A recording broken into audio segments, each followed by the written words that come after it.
Hello everyone and welcome to another video by Centipede Geek. Today we are going to be talking about a couple of the Puppet Master films. If you watched my last Puppet Master discussion video, we talked about Puppet Masters 1, 2, and 3. So today we are going to be talking about Puppet Master 4, Puppet Master 5, the final chapter. Obviously, it's got the first 9 movies. Anyways, you watched that last one, you've already seen this.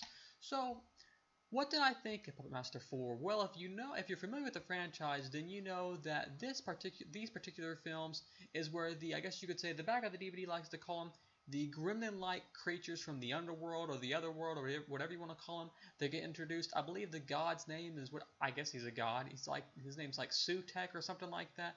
Anyway, so he sends like these minions or slave-like creatures to, I believe his name's Rick, to pretty much because they stole his formula. He doesn't want them to have that power, to have that sort of willpower to create these puppets.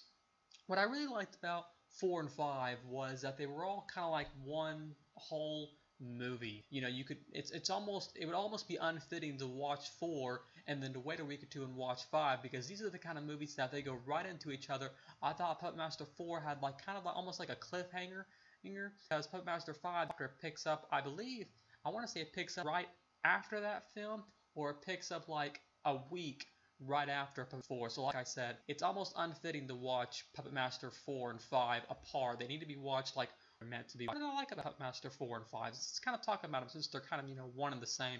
I kind of like the way the god, the Sutekh looked, the practical effects back then. I don't believe the DVD states the year. Actually, it does. Let's see it. Well, no, it does not. It says 4 was made back in it says 09 when this DVD came out, so that's not really correct. Anyways, I believe back in the probably I would say the earlier mid 90s. I like the practical effects of Puppet Master 4 and 5 with the minion like creatures, and I kind of like the way the god looks. He looks kind of neat. But I think the scene that probably everyone remembers is that the introduction of a particular play would have to be the Capatron. This, I guess you could say, as far as the Puppet Master franchise goes, would have to be one of the more iconic characters, or one of the more iconic puppets of the Puppet Master franchise, because the Capatron's kind of cool. This is when the Capatron, excuse me, that's when he's given life. It's when he's introduced in the franchise. He's just kind of a cool character. I really liked the Capatron a lot. He was just kind of neat.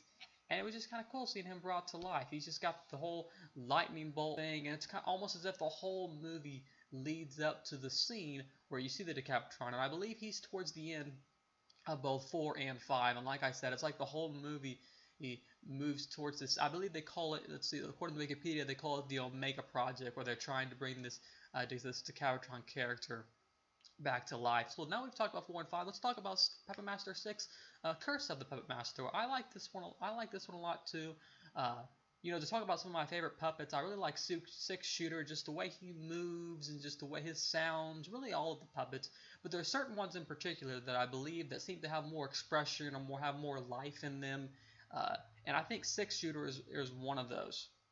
Of course, the Leech Woman, she's always cool to see.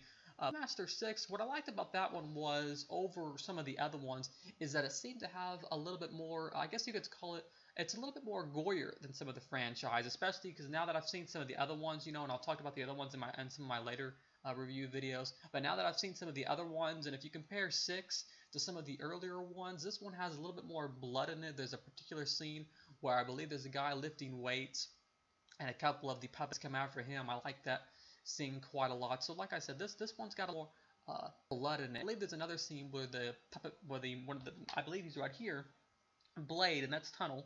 Anyway, so Blade will come after him, and he kind of, like swings his knife around, and I like that part a lot too, because, you can see all the, the knife marks across the face, and the blood's getting splattered all over his body. So like I said, Puppet Master 6, called Curse of the Puppet Master, has a lot more bloodier scenes than the rest of them. Not that the previous ones don't, but I think, these couple of films in particular seem to, up the gore a lot more. Anyways, I really like Puppet Masters 4, 5, and 6. They're really cool films. The Puppet Master franchise in general is just kind of a really cool 80s and 90s franchise. It even goes later on into the years 2000s. It's just really cool the way these Puppet Master films connect and the mythology behind them. Anyways, thanks for watching another video by Centipede Geek. Make sure to like, subscribe, and comment to my page below. We'll see you guys later.